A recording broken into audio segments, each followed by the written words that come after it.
Next, I'm sure many have heard, this one's a little bit older, as in like 3 or 4 days, but this is the Emergency Family Leave Act that was passed. So the intent of this rule was Congress wanted to have businesses keep their staff on if they were impacted by the coronavirus. This is quickly becoming that everyone's impacted by the coronavirus, but there are some specific rules that they want to have. So I'll try to go through these as clearly as possible. Again, how news disseminates from these rule changes is Congress passes law, says, "Dear IRS, this is the rule that we want you to put into place." IRS takes the information and then provides a notice out so you know how to apply the rule.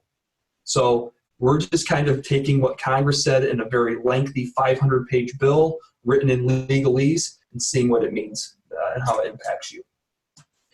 First thing of note, this goes into effect April 2nd, which was 15 days after President Trump signed it into law. So there are two angles of this Leave Act. The first is the emergency paid sick leave. So emergency paid sick leave. So this is full pay up to 80 hours for someone who has the virus, who has been advised by their doctor to self-quarantine due to coronavirus concerns, and an employee who is experiencing symptoms of the coronavirus and is seeking a medical diagnosis in response to that.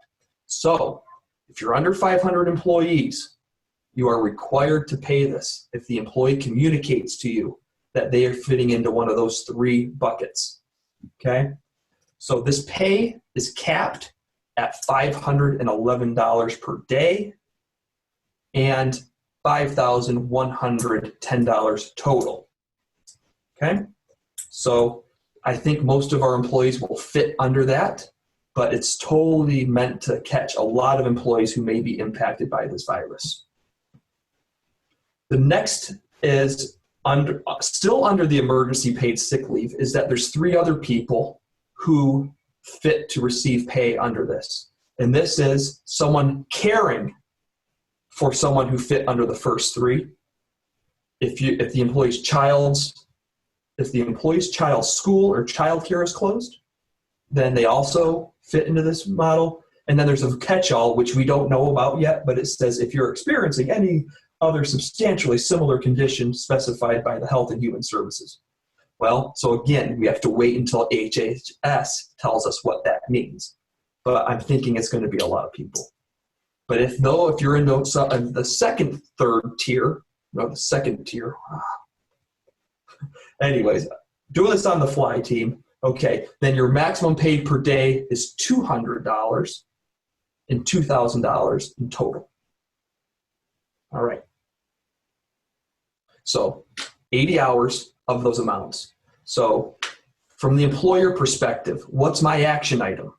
My action item right now is saying I need to build a way through my HR department and in my payroll system to start segregating what these hours are so I can properly claim the big angle of this, which is the payroll tax credit that follows it. So the government's saying you have to do this, but we're going to help you by giving you a payroll tax credit. Economically speaking, this is difficult because you, the employer, need to front that money and wait until you file your payroll tax returns to get the credit. It's difficult, but as a business owner, this is something that you can do to help keep the economy going. That's what the government says they want you to do. On these payments to the employees, you don't need to do your share of Social Security payments. So you're saving 6.2% when you're actually paying this medical leave. Okay, this is a catch-all. They said, employers, if you're under 500 people, you have to do this. If you're under 50 employees, there is an exemption. We don't know exactly what that exemption looks like, but what they're saying to the Department of Labor is saying, if instituting these policies significantly impacts the viability of your business to operate, then you'll be exempt from doing this. And I'm sure a lot of people are going to fall under this. Why? because if I'm a restaurant, I barely have many margins at all. So I'm worried about cash myself. So how am I supposed to pay all these people? So that's why they put that catch-all there. So even though it says you are required to do it under 500, there is an exemption for if you're under 50. We don't know how to claim that yet, but I'm sure it'll be a liberal rule on how to do that. The second half of this is the emergency family leave. So I talked about 80 hours. That's 2 weeks. So after you pay the 80 hours, there is 10 weeks emergency family leave, which follows pretty much the same rules of like who qualifies of this. The difference is how we calculate the pay.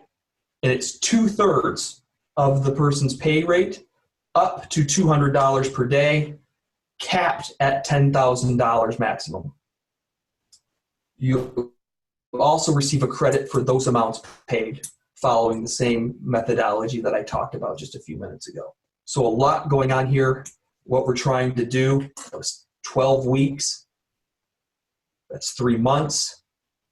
Think about how our other countries have been impacted with their economies once they started going through this a few weeks before us. We're starting to see some similarities in how these plans are trying to get our economy through this.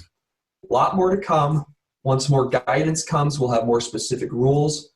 But internally, I would say, what can you do? Hold your cash back if you can. We don't know what's going to be heading up in the next couple months, but if you have the opportunity to hold cash by not having to pay your taxes by April 15th, feel free to do it. And then with that extra cash, they're saying if you want to keep some staff on board, or if there is an employee that met one of those criteria, you are required to pay that if you're in. So I talked about the exemptions, but again, what are we trying to do? Trying to keep people at work, and the government's trying to help by lessening the cash flow impact that you may have. Hope this helps. Obviously, reach out to me if you have any questions. Danic, DDANIC @summitcpa.net. And hang in there. Stay well. Thank you.